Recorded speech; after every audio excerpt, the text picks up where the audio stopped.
Hey everyone, Reid Henrichs with Valor. In this video today we're going to talk about pistol reloads. I'm going to give you some thoughts and give you a couple things you can work on. Let's go ahead and get started.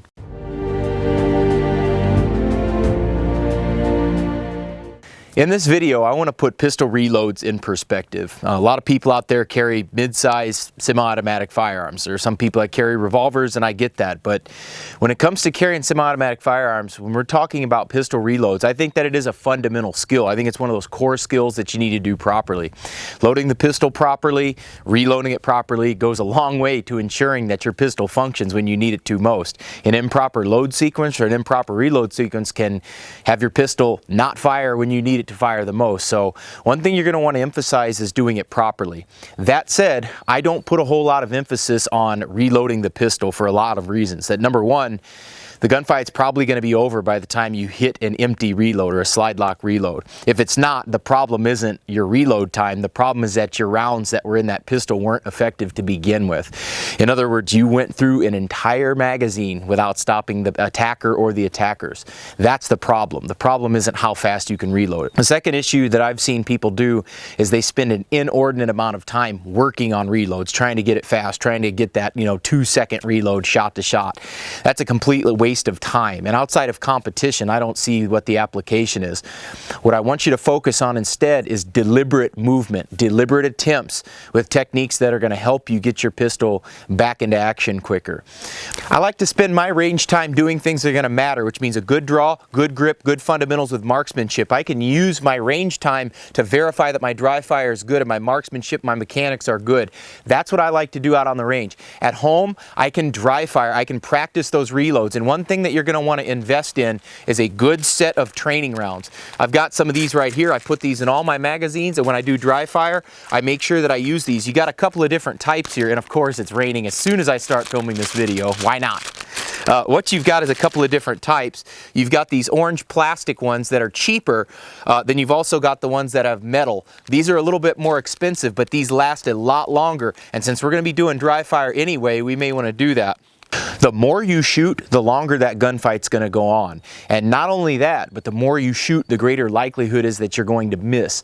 So we need to end that gunfight within the first couple of rounds. We need to stop the bad guy within the first few rounds. And that means good shot placement, and that means a deliberate draw, a deliberate grip, and all those other fundamentals. So put that in context. That said, folks, when we go out to the range and when we practice or when we do our dry fire, we're going to reload anyway. So why not do it properly? Why not do it as reliable as possible and focus on a couple of things that we can use to help reliably keep our pistol working?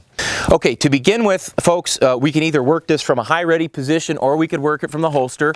It doesn't really matter. The point is that we shouldn't know when our pistol's going to run out. I know guys that'll say, I can do a 2-second reload. I was like, yeah, because you know it's coming. You've set your pistol up with 1 or 2 rounds and you know it's coming. How about an unknown number of rounds? Have your friend load your magazines for you, charge your magazines for you. Have your friend put a different number of rounds in there each time. That way we don't know, because a lot of guys will say, okay, reload's coming after the second shot. 1, 2, reload, and then they can do it. That's not a real representation of how fast you can do it, because number one, your mind isn't going to know when the pistol is empty. It's just going to be empty when it happens. So one thing that I want you to work on is when you're shooting is have an unknown number of rounds in your magazines. I have no idea how many are in this one because I had a couple magazines in my can. I loaded, or I put different amounts of rounds in each one. So if we're going to work this and we're going to reload, I'm going to talk you through the proper way to reload your pistol.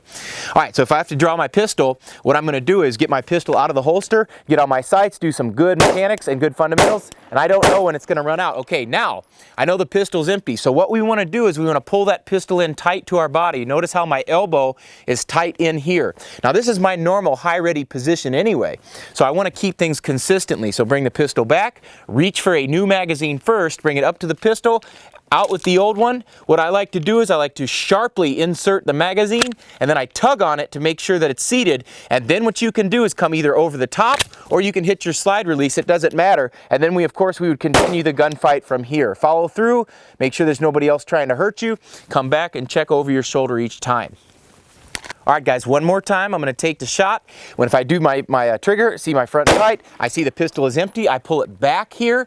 Now, what I'm doing here is at the same time, I'm reaching for my spare mag, out with the old, in with the new, and then I reload the pistol just as follows, and I continue making shots. Now, what we want to focus on is consistently bringing the pistol back to the same space every time, and then what I can do is reload my pistol from here, so everything's close to my body. Pistol gunfight's probably going to be up close, so if your pistol runs out of ammo, we don't want to have the pistol way out here where the bad guy can reach it or get to it quicker. You have more control over the pistol back here, and this is my normal high ready anyway, so I'm used to doing manipulations with the pistol back here. So just some thoughts on it.